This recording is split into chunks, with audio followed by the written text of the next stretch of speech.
tardes, mi nombre es Claudelena Sepúlveda Álvarez y en esta tarde vengo a explicarles un poco acerca del análisis jurisprudencial de la sentencia C-836 del 2001, publicada el 9 de agosto del 2001. Comenzaremos explicando primeramente la ficha técnica, que primero vamos a explicar lo que es la tipología de la sentencia, que nos quiere decir acerca de qué tipo es el análisis de la sentencia que vamos a realizar.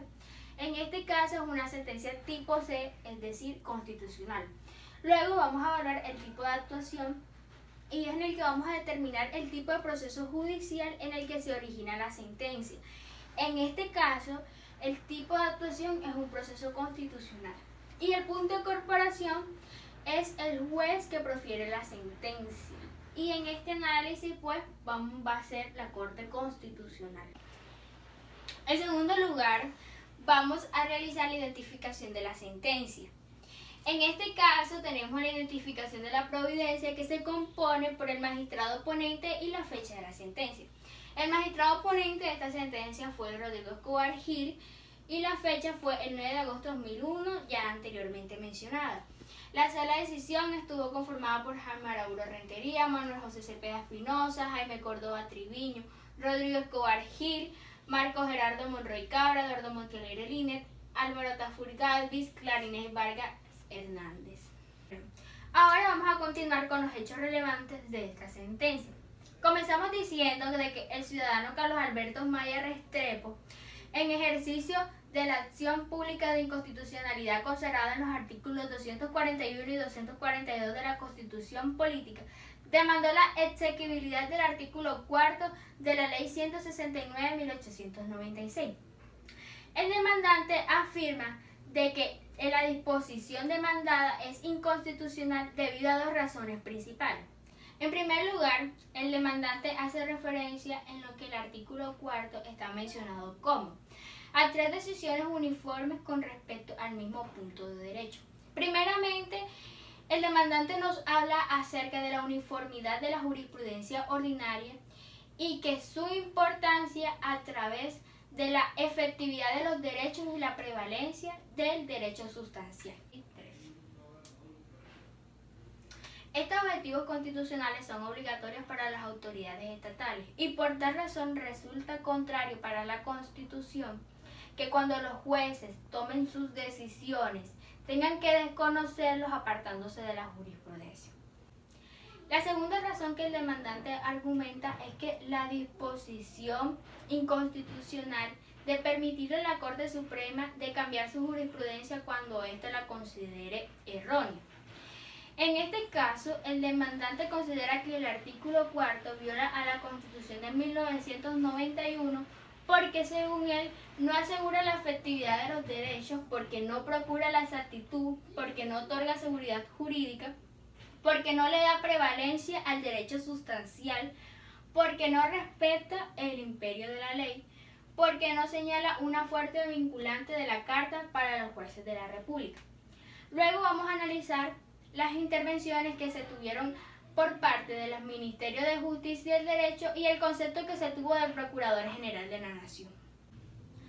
El Ministerio de Justicia y de Desarrollo presentó un escrito de intervención donde presenta o solicita la exequibilidad de la disposición demandada, alegando que la controvertida norma presenta un vocablo de podrán, es decir, que como criterio o fuente auxiliar del derecho solamente se impondrá cuando exista un evento de vacío en la ley sustancial.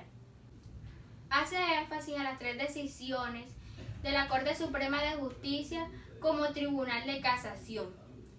Es decir, que no se presenta como una doctrina obligatoria, sino como una doctrina probable, como una doctrina alusible, aceptable y plausible para el juez y para el funcionario. Esto quiere decir que lo obligatorio con lo desarrollado en la ley es aquella ley que viene emanada del legislador.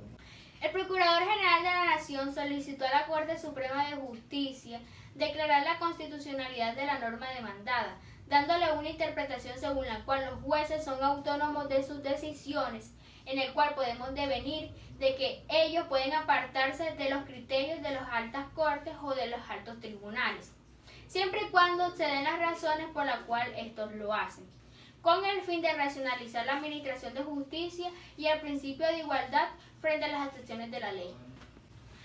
Seguidamente vamos a hablar acerca de los problemas jurídicos que esta misma sentencia nos entabló.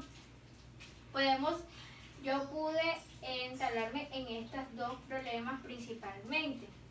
El primero dice, los jueces inferiores de la jurisdicción ordinaria pueden apartarse de las decisiones tomadas por la Corte Suprema de Justicia. Pues primeramente hay que verificar si tal facultad es constitucionalmente admisible o si por lo contrario es limitada. Si fuese limitada, deberíamos entonces elegir qué decisiones de la Corte Suprema de Justicia están obligando a los jueces y determinar de qué manera están siendo obligados. El segundo problema jurídico dice, en casos en que la Corte pudiera considerar errónea su doctrina, ¿puede ella variar su propia jurisprudencia? Pues en este caso debemos entonces entender el concepto de error y entablar en qué momento la Corte Suprema de Justicia está en capacidad o se encuentra facultada para decir que su jurisprudencia se encuentra errónea. Bueno, ahora vamos a explicar el ratio decidendi. Este es el por qué o cómo la Corte solucionó el conflicto que se viene enmendado en esta sentencia. Primeramente, la Corte estableció que las prerrogativas o el alcance de las prerrogativas ordenadas a las autoridades públicas deben estar fundamentadas primeramente en un principio de razón suficiente. Es decir, de que se debe evaluar el sometimiento que tienen los jueces a la ley y el modo o el alcance que ellos tienen en la interpretación de los ordenamientos, siempre y cuando deben ellos dar las razones por las cuales tanto el Tribunal de Casación o los jueces inferiores de la jurisprudencia ordinaria dan una autonomía en su decisión, apartándose un poco de los criterios de las altas cortes o de los altos tribunales. La expresión erróneas, escrita o descrita en la norma demandada, puede verse de tres maneras diferentes y cada interpretación da lugar a un cambio jurisprudencial de manera distinta. Primeramente, se puede decir de que una corte se puede establecer de que una jurisprudencia es errónea cuando una doctrina se adecúa a una situación social determinada y ésta no se adecúa completamente al cambio social posterior. En segundo lugar, cuando la Corte considere de que lo que se estableció en la jurisprudencia va en contra de los principios, valores, derechos y objetivos del ordenamiento jurídico. Y en tercer lugar, cuando ésta también considere de que lo que se planteó primeramente ya no es susceptible con el cambio jurídico positivo. Muchas gracias, espero que les haya gustado este pequeño aporte del análisis de la sentencia C-083 del 2001 que pude evidenciarles en pequeñas partes. Gracias.